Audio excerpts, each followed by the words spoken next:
Bonjour et bienvenue. On continue avec les questions récurrentes à l'examen de français au baccalauréat. السلام عليكم ورحمة الله تعالى وبركاته. نواصل مع الأسئلة المتكررة في امتحان شهادة البكالوريا في مادة اللغة الفرنسية، واليوم مع الحلقة الثالثة والسؤال الخامس والسادس. La cinquième question, c'est quel est quel est le procédé, quel est le procédé explicatif, quel est le procédé explicatif adopté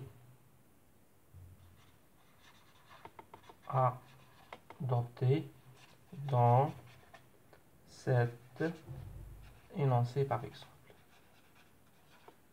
Quel est le procédé explicatif adopté dans cet énoncé? Le procédé explicatif. Le procédé ou bien les procédés explicatifs هي أساليب الشرح. ما هو أسلوب الشرح المتبنى في هذه العبارة؟ A.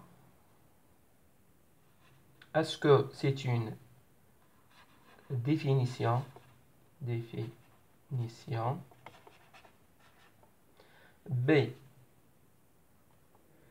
Est-ce que c'est une reformulation?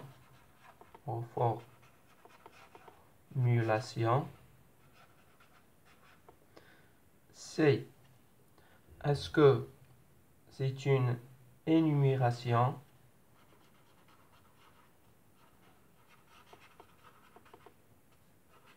D. Est-ce que c'est une illustration?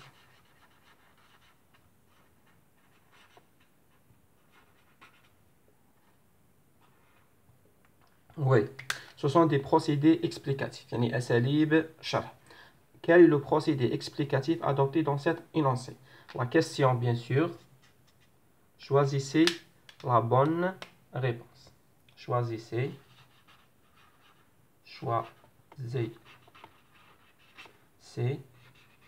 la bonne réponse.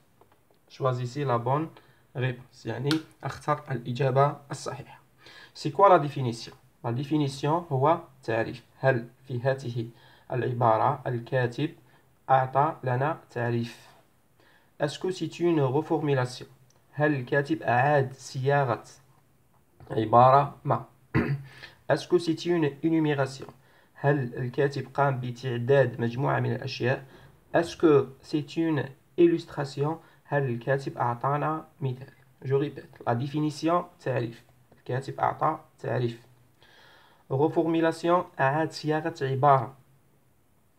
Quand on reformule de manière générale, on emploie عادة ما نجد هذه العبارة c'est-à-dire.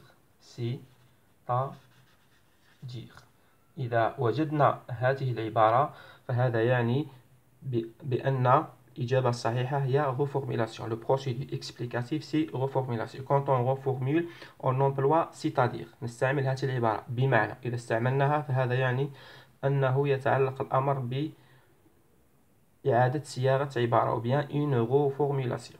Donc je répète, la définition c'est clair. إعطاء تعريف.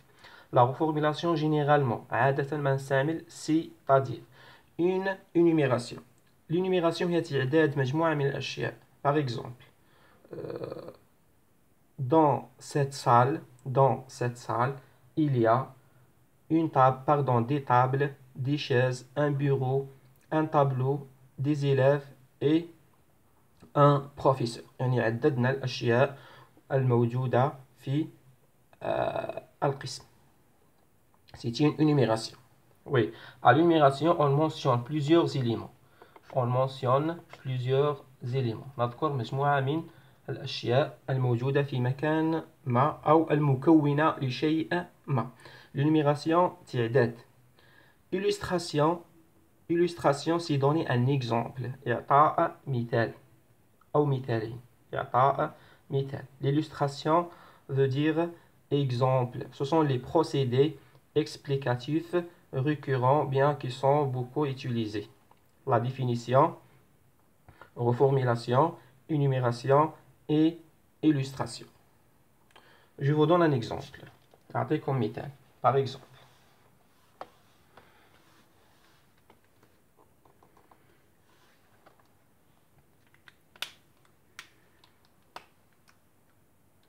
dans cette chambre, dans cette chambre, il y a deux points. Dans cette chambre, il y a deux points. Une table.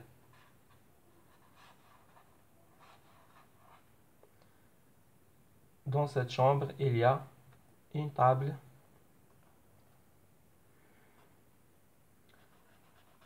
Une chaise. Dans cette chambre, il y a une table, une chaise, une armoire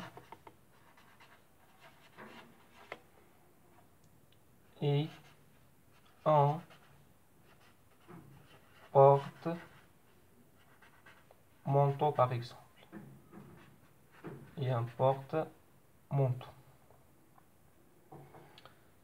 Dans cette chambre, il y a une table, une chaise, une armoire et un porte-manteau. La question.